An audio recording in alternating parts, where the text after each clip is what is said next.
Hi and welcome back.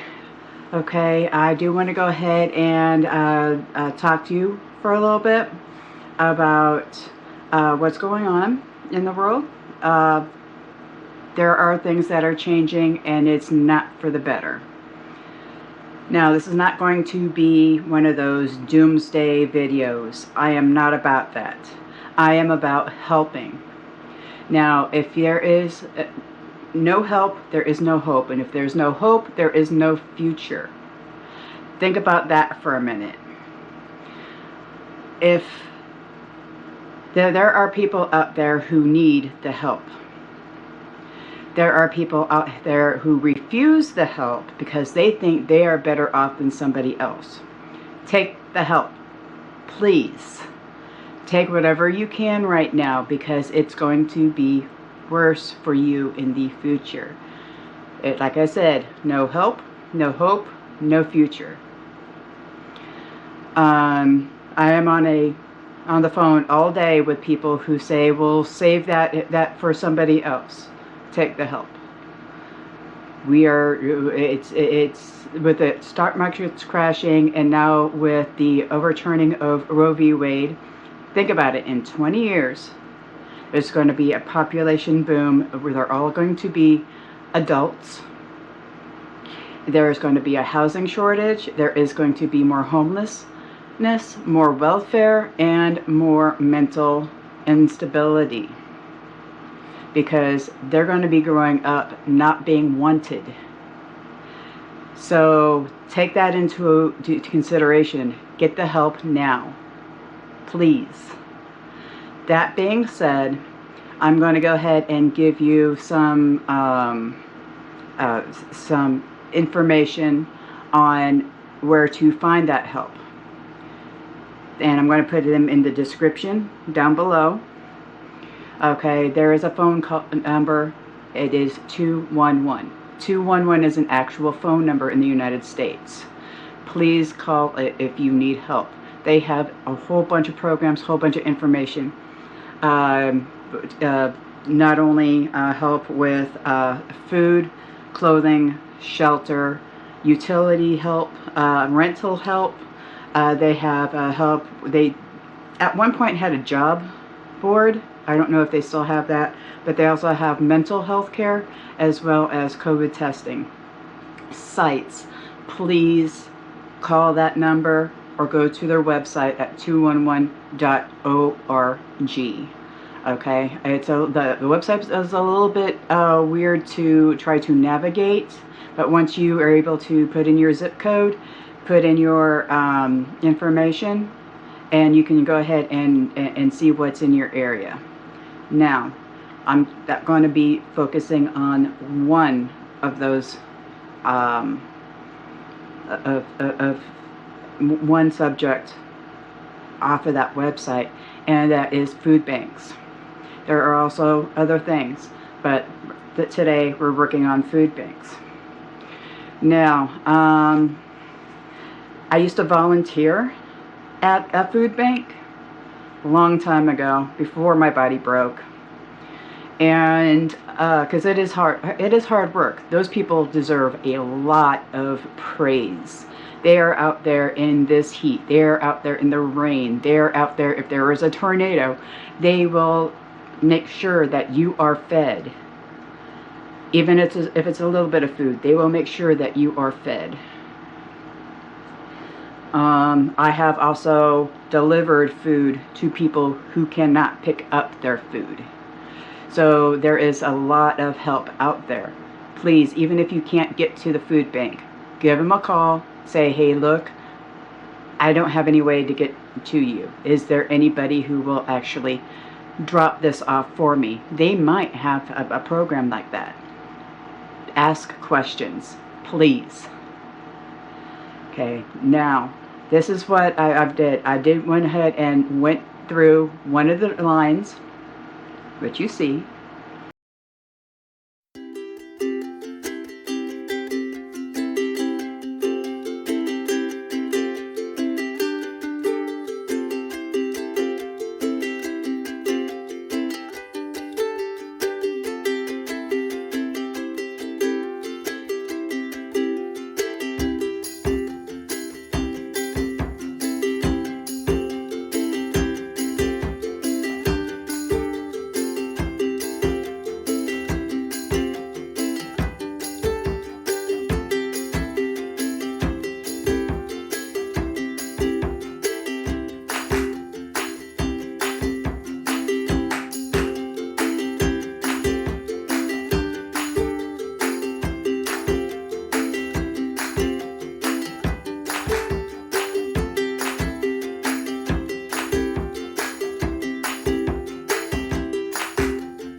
and grabbed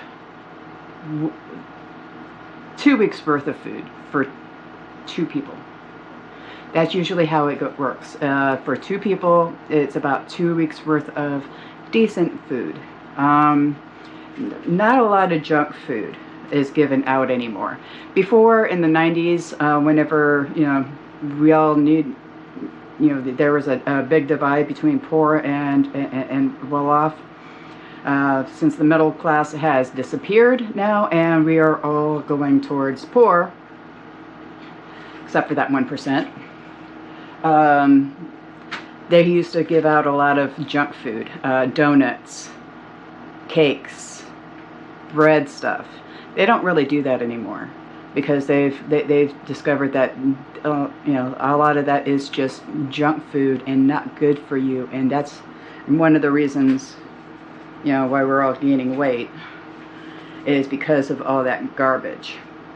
Now this is what they went ahead and gave me through that line. Okay, I have a bag of chicken quarters. Okay, this is about $5 or so, $5-6 over at the grocery store. Something that we don't eat. And just let you know, anything that we don't eat in this house, I'm going to be putting in a box, putting on Facebook and say, come get it. Raisins, not too bad. Bran flakes, so you can make your own, whatever that cereal is with the raisins in it. So that's going on Facebook. And then there is a big box of canned and dry foods, shelf-stable foods. Now this is a type of box that is produced from the Central Texas Bank. Every state may have this type of central processing center. They fill these boxes with the shelf-stable food and then hand them out to the food banks to be handed out to the people. It is a hodgepodge of just canned goods, which you can actually store if you either eat now or store for later. Let's go ahead and open it up and find out what's in there.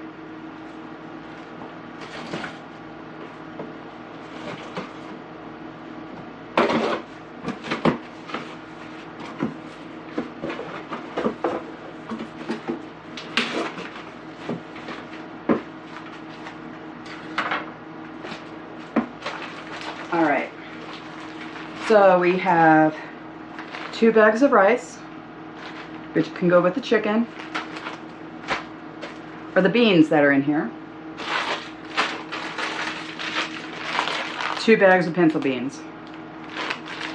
Not very imaginative,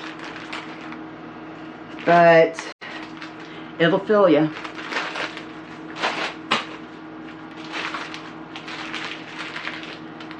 Two bags of spaghetti. So, again, Facebook.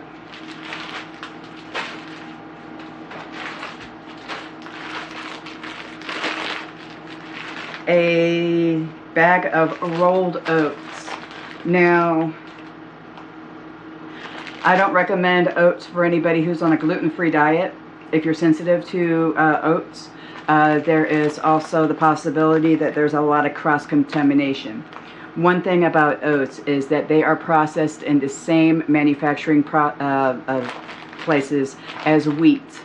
Unless it actually says gluten-free on it, it is not going to be gluten-free. So this would be a no in my family because of the fact that I wouldn't be able to eat this anyway. Gluten-free oats are processed in their own factory. They are not shared. It is not a shared factory with wheat products. So this is cross-contaminated. If you are gluten sensitive or celiac, do not eat this.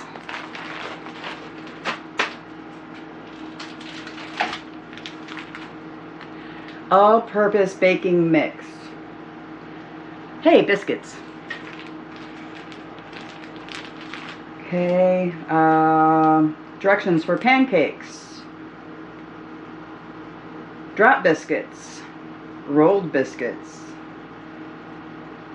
So there's actual ingredient or recipe to make these on the bag. So don't destroy the bag.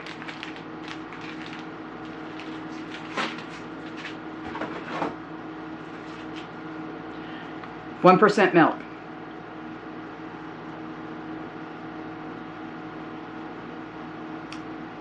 Really? You know this is the worst milk on the planet, right? I would rather drink soy milk, and I don't like soy.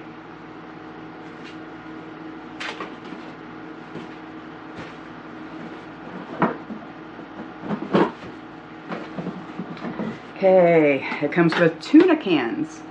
Okay, 4 cans of tuna this time. That is actually decent. We may actually keep that because we're running low on tuna.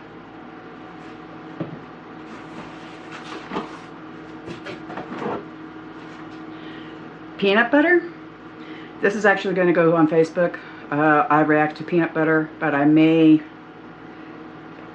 and we do have another jar of peanut butter that we're not eating.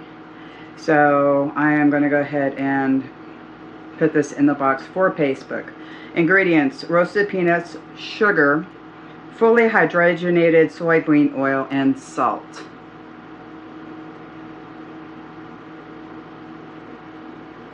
No.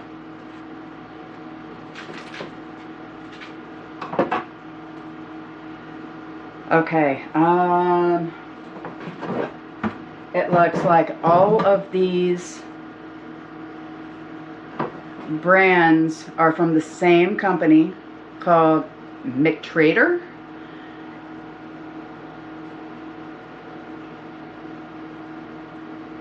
It looks like it is a brand from McLean Global.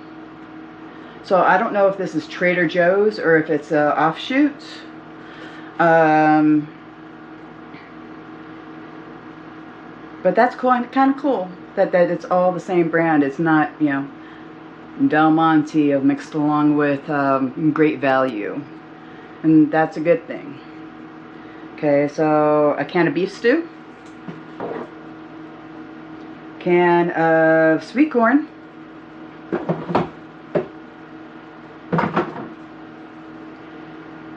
Pasta O's in tomato sauce.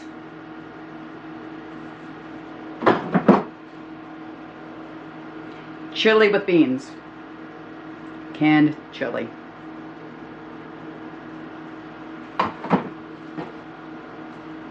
Another Pasta O's. This one's with beef.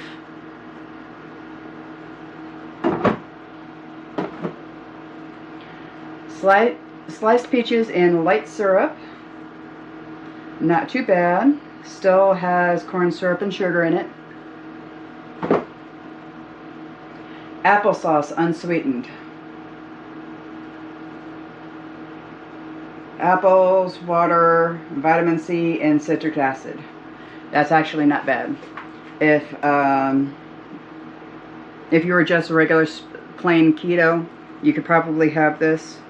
It's 13 grams per 2/3 of a cup, 3 servings per container. So this whole can, if you ate it, would be 39 grams of total grams of sugar, or of carbs. It does have 12 grams of sugar in it per serving, so you actually come out, if you do the net carbs, which I don't recommend, I recommend doing total carbs. This is going to be approximately 36 grams of sugar, or of carbs, because the fiber is like a gram in this.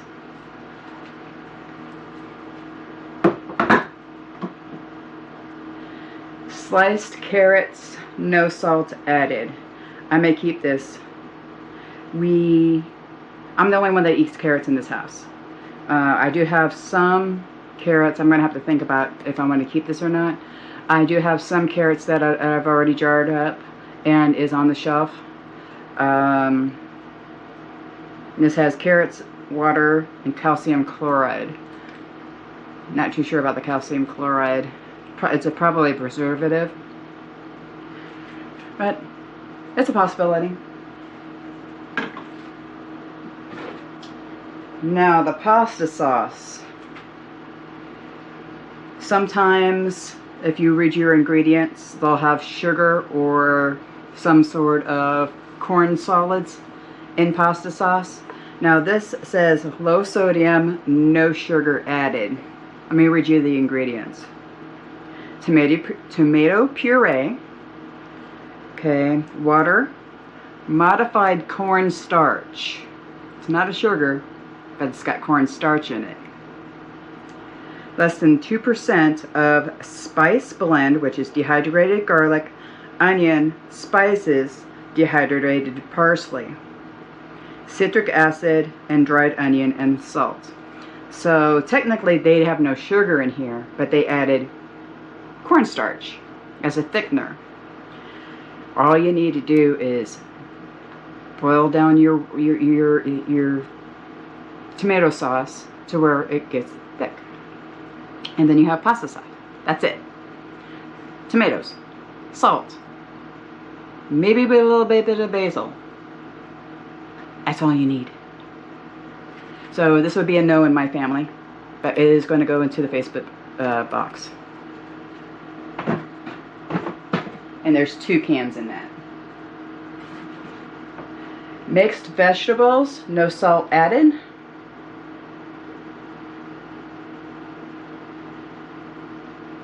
Carrots, green peas, potatoes, sweet corn, water, and citric acid. Okay, I'm still going to put this in the Facebook because we don't do anything with potatoes, not really.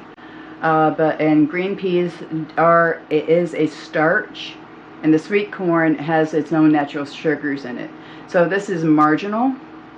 It's not going to kill you, but for diabetic purposes, this is a no in my family. Last can is diced pears in pear juice from concentrate. This is actually a different brand called Joyful Foods. Same distribution center. So I'm guessing they have multiple brands. Okay, so we have pears, water, pear juice concentrate, citric acid preservative, absorbic acid preservative.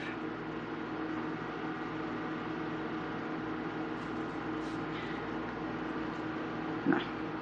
Pears, water, vacuum sealed.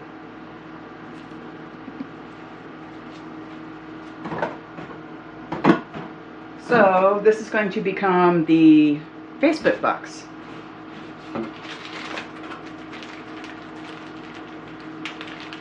Let's make a meal. Won't be for me, but let's go ahead and make some biscuits and something called, my mom used to make something called tuna on toast. I grew up with it. That is the seafood version of SOS. If you don't know what an SOS is, Google it. You'll be quite amazed. SOS is made with chipped beef, and the tuna on toast is the same version except for it's made with tuna. So, and let's go ahead and make some biscuits. Put that over there. Use the 1% fat, no fat milk. Try to use this up.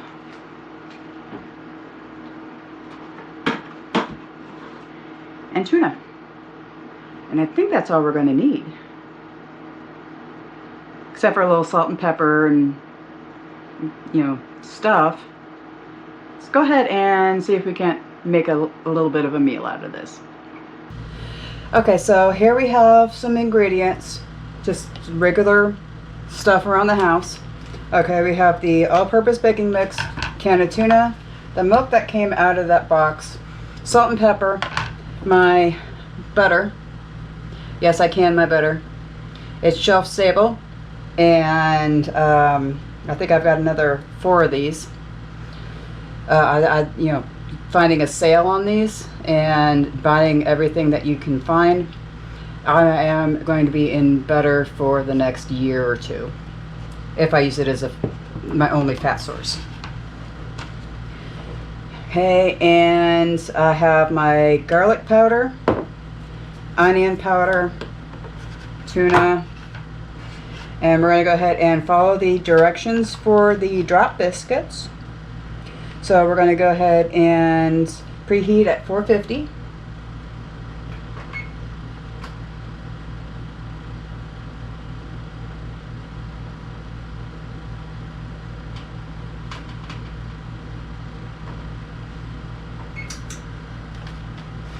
And it is 1.5 cups of mix with 1/3 cup of milk.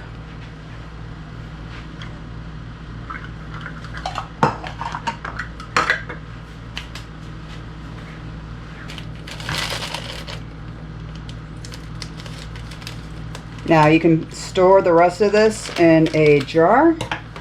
Label the jar. If you want to vacuum seal it, you can. But if you're a normal household of, say, 4 or 5 people, this is not going to last the week.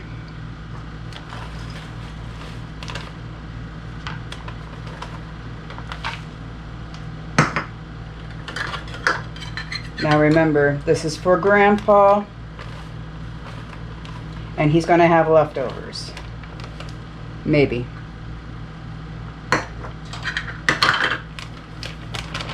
Okay, and that was about almost half the bag. So we're going to go ahead and put that over there. And 1/3 cup of milk.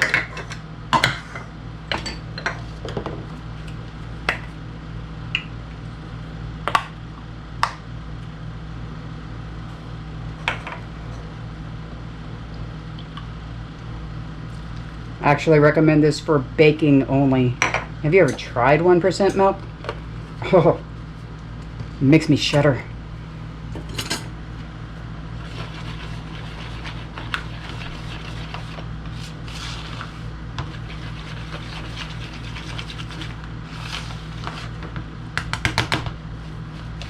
There we go.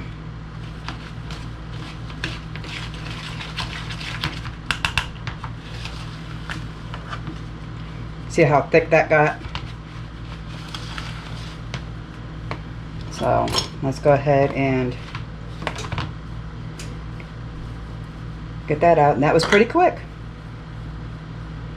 That didn't take any time at all.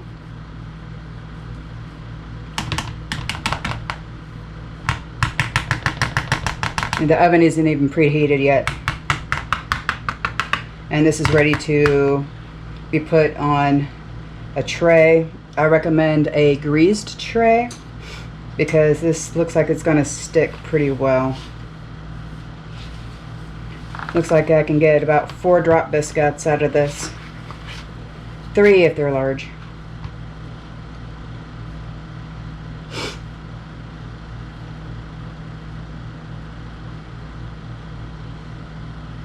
If you hear me sniffling, my nose is running because of all the fluff of the wheat.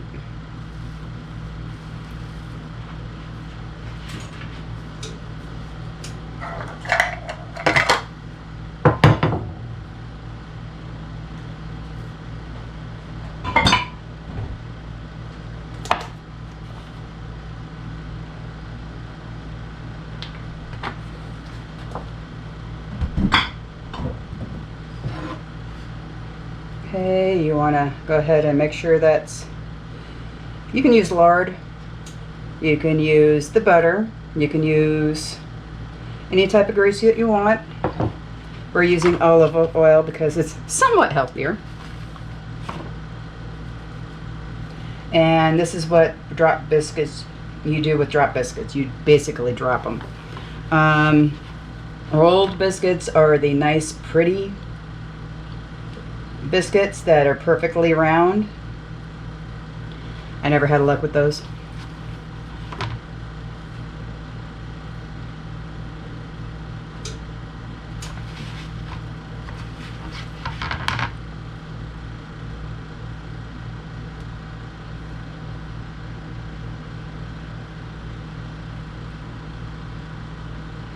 And this is pretty sticky too. I'm going to have to wash my hands after this.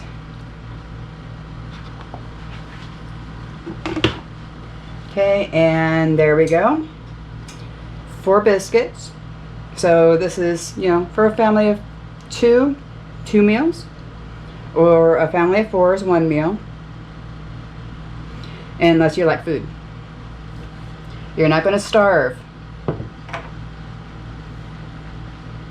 Okay, now that the oven is preheated, let's go ahead and put this in here. It's going to take about 10 minutes.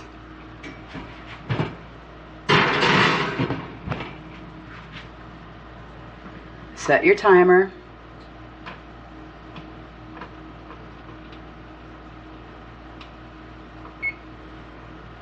And then we're going to go ahead and work on the cream portion. This is going to take no time at all as well. So you're going to go ahead and put your heat on medium. You're going to put in 1 to 2 tablespoons of butter at the bottom of your pan.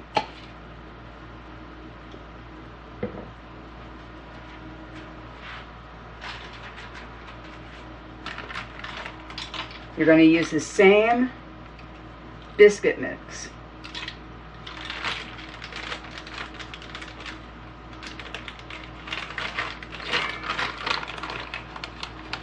We're going to do 1, 2 tablespoons. That's all we're going to do.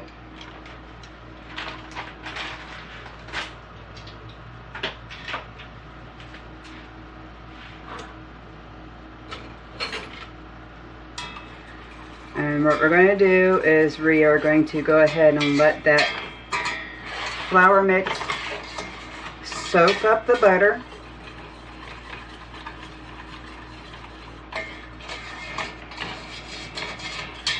Make sure everything is broken up. And make what's called a roux.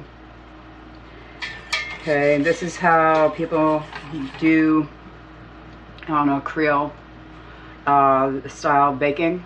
They make a roux for certain recipes. This is also how you make white gravy, which is basically what we're doing, is we're making white gravy.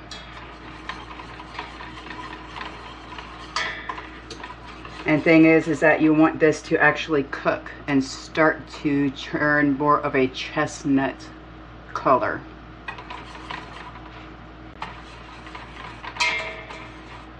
And as you can see right now, I don't know if you can see this, but it is actually starting to bubble up. And that's what we want to see. In the meantime, while you're constantly stirring this so it doesn't burn, you're going to want to put in 1 cup of milk and measure that out.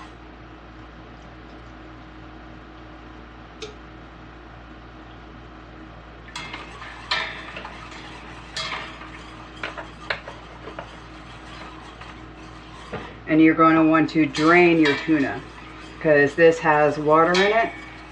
You don't want that a lot of water in your gravy.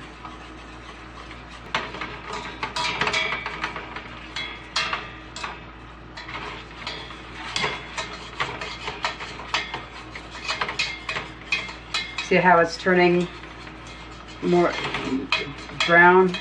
Almost done.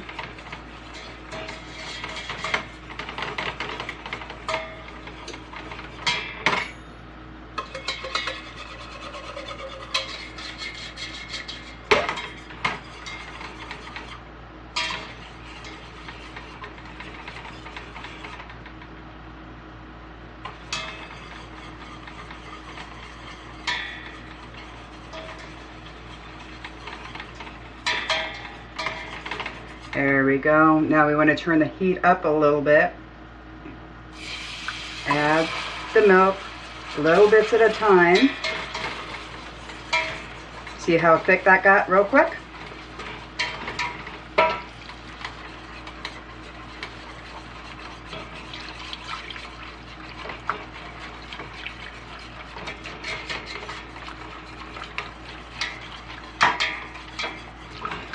Now, if you don't want to add any spices or anything to this, you don't have to.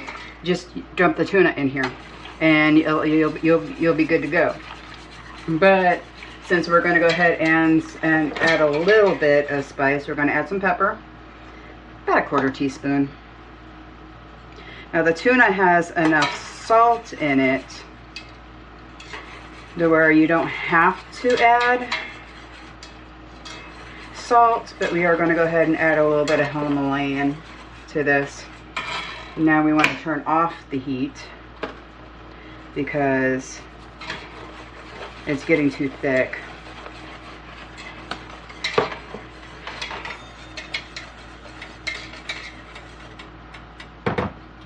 Okay, we're going to add garlic powder, a little bit of onion powder,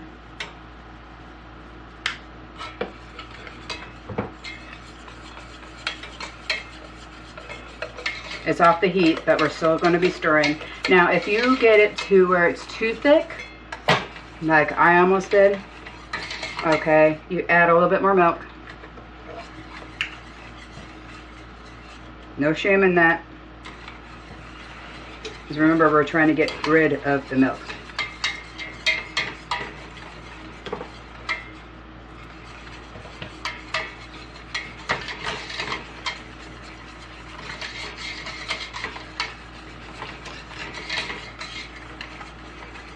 You can put dill in here, you can put parsley, you can put onion, actual onion chunks. You can add a can of peas to this. You know, one of the cans that you got out of the box. You can add the peas and carrots, or you know, pretty much anything to this.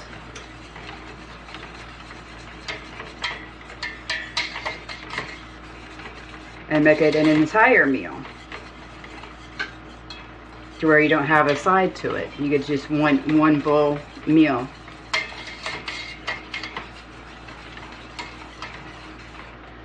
Okay, and let's go ahead and add the strained tuna.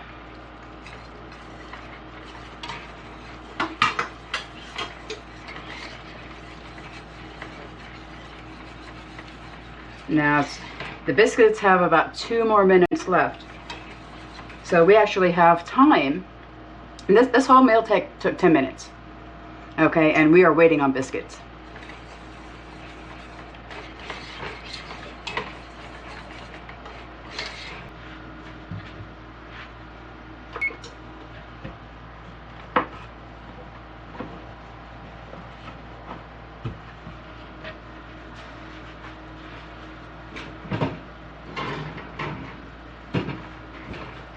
Straight out of the oven. Look at that.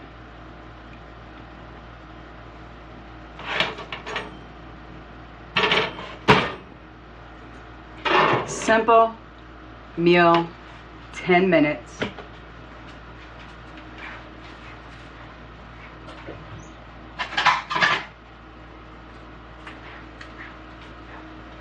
Let's go ahead and serve this up.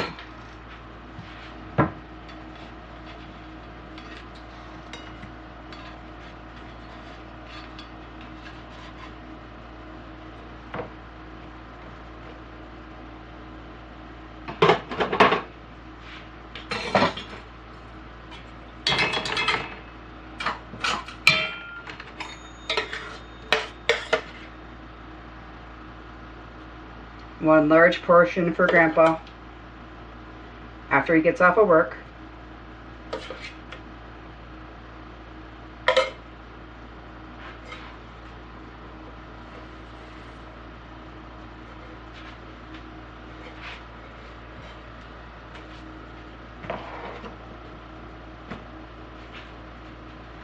Let's get a little fancy.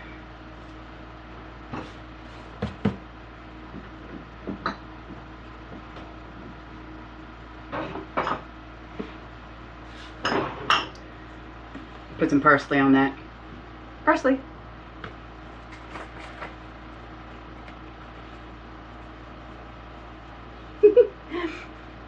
Yeah, Grandpa's gonna laugh. He's gonna laugh.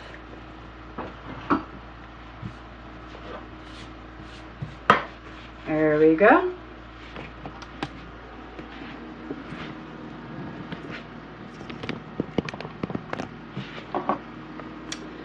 And there we are. Tuna on biscuits.